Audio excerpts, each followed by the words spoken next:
Hello, everyone, and welcome here to Wake Up Call with Dan Tortora's Saxons Spotlight. We're excited to be here with you on site on location at Alfred University. And I'm here with Sarah Lutkins of women's cross country and women's track and field as we make history for the first time ever with cross country and track and field, getting media day interviews, and Wake Up Call and Dan Tortora Broadcast Media get to do that for you. So, Sarah, how are you? Hi, I'm good. How are you today? Doing very well. So, this opportunity to kind of talk about your passion, why cross country, why track and field? Yeah, so I actually didn't even join cross country until I got to college. Okay. My intent was not to do sports in college. And then joining during COVID, we found that I really wanted a team to be a part of. And so randomly I texted the coach who said, hey, we actually don't have enough women to make up our cross country team. Would you like to join for our championship meet? And so I joined with about a month to train and ran my first cross country race at the championship. Really? Yeah, Oh, okay. and stuck with it ever since.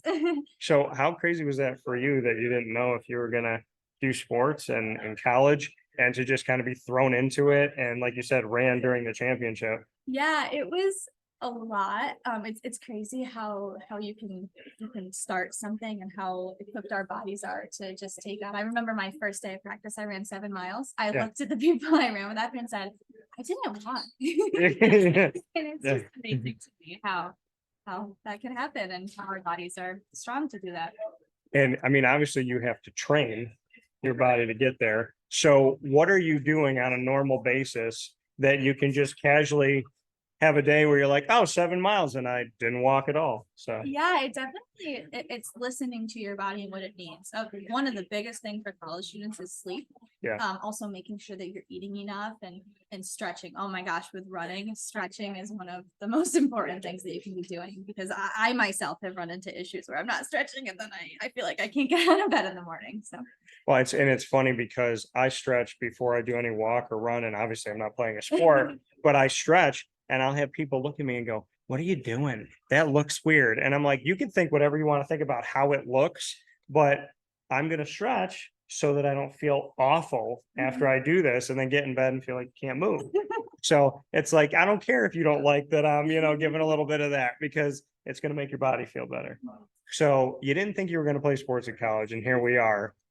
Have you fallen in love with it? I have. I don't know if I'll continue to compete in like 5Ks and stuff after graduating, but I love being on the team. I love competing with the rest of my teammates. Yeah, I really do love it.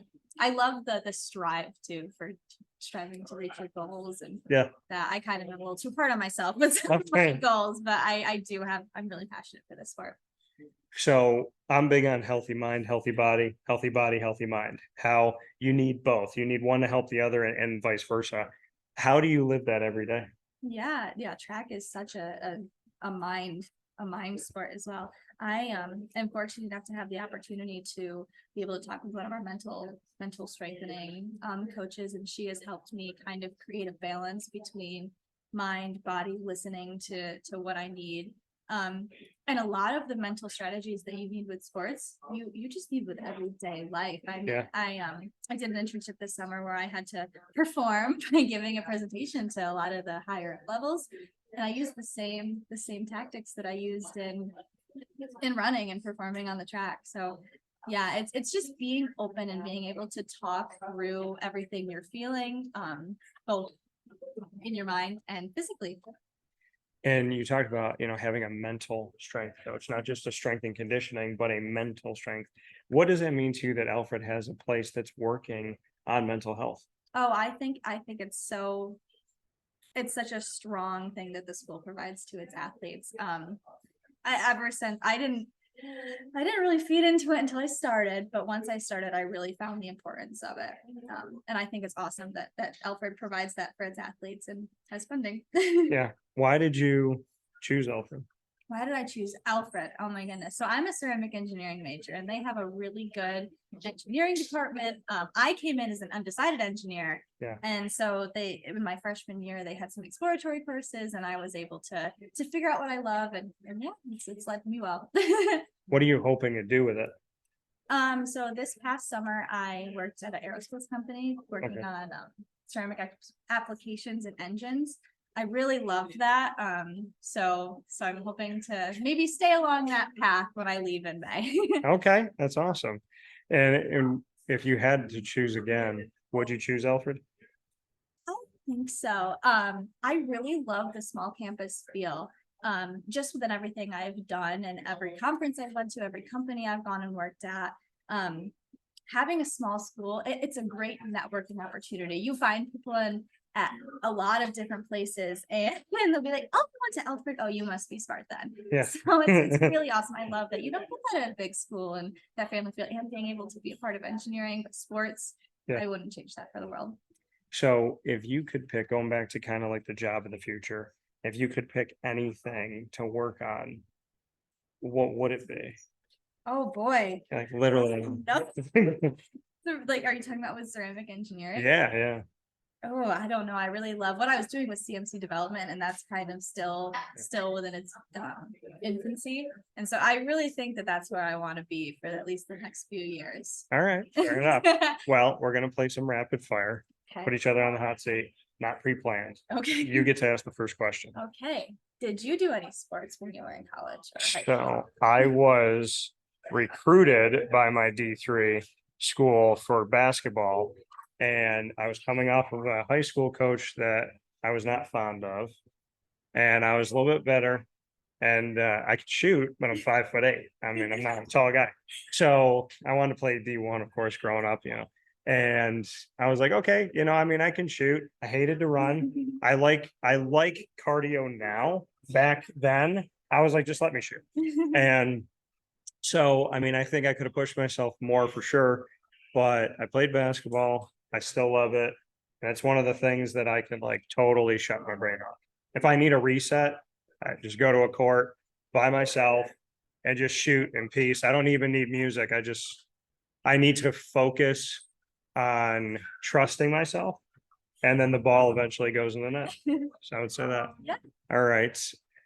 Favorite trip you've ever been on? Oh boy. Well, this past summer I went to Key West and that was really fun. So actually a little bit too warm. We decided to walk through the island instead of renting golf carts like most people do. Yeah. And we were covered in sweat by the end of that. Yeah. So yeah, I think that was my favorite trip I've ever gone on. Really relaxing. Yeah, Key West, favorite trip because of the sweating. Yeah, That's- definitely. That's my favorite pastime is sweating. Yes. That's why I'm a runner. Yeah, oh, there you go. I mean, you're used to it. Don't even think about it anymore. What's your next one for me? Okay. What is your favorite animal? My favorite animal, probably. I mean, this is kind of an easy one for me. It's got to be dog because my Lily is, I know people say like, oh, that's my kid, but if you met her and she was here right now, she is, to me, it's like it's having a daughter. Oh, It's having like this sweet, very intuitive, very smart, very like telepathic. I don't know how she gets some things when I like am talking with her, but yeah, she's amazing, and she's definitely, not that she has a choice because it's just me and her, but she's like a daddy's girl through and through. And I tell people all the time, you can lather yourself in bacon and stand on the opposite side of me and she'll still come to me. Aw. So yeah, gotta say dog. What kind is she? I have a niece, so they're from Havana, Cuba, and they were bred to be dancing circus dogs. So she can actually stand up and walk for minutes on her back legs, and she can like walk backwards. She can go forward. It's crazy. Oh, did you have to teach her how to do that? No. The thing is, Come to dog. yeah, no, people like will say she's so well behaved and well mannered and she's great. And I said, I feel like a proud dad, and I can take almost no credit because she was just born awesome. And people think like, oh, you must have trained her. And I'm like, no, she's just cool. Now I've trained her on some stuff, but most of it's her. All right. If you turned into an animal today, what animal would you never want to turn into? Never want to turn into. And why? Well, geez, I mean, I'm scared of the ocean, so I feel like it would have to be something in the ocean. Okay. Maybe a shark, because like no one really likes being around sharks and like. So you feel like you'd be all alone? Yeah. Fear split lonely. Yeah. Okay. All right. So, I mean, you could also be a politician. Fierce but lonely. What's your last question for me? Oh my goodness. Since you've been in Alfred, what's your favorite thing that you've seen? Oh boy, probably the lake.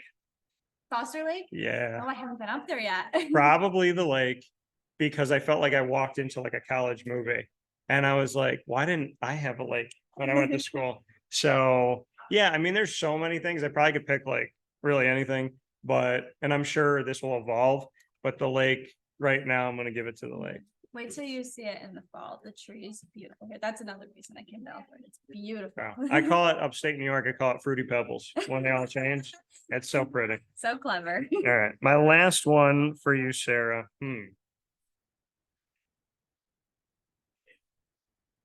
Favorite comedian. Favorite comedian? Matt Rife. Okay. And Do I why? need an explanation? Yes. Well, he's just very attractive. Okay. And he also just has a sense of humor that really reaches my age of women. Yeah. And attractive and fits your sense of humor. Yeah. Okay. Yeah, he's really smart on his feet. I think he plays the crowd really well, which is what I Okay. like. Yeah, he gets it. Yeah. Right. And we all have our own sense of humor. So with that being said, for Sarah Lutkins of women's cross country and track and field, here as Wake Up Call makes history with this Saxons Spotlight on cross country and track and field. Thanks, Sarah. Thank you. Appreciate it.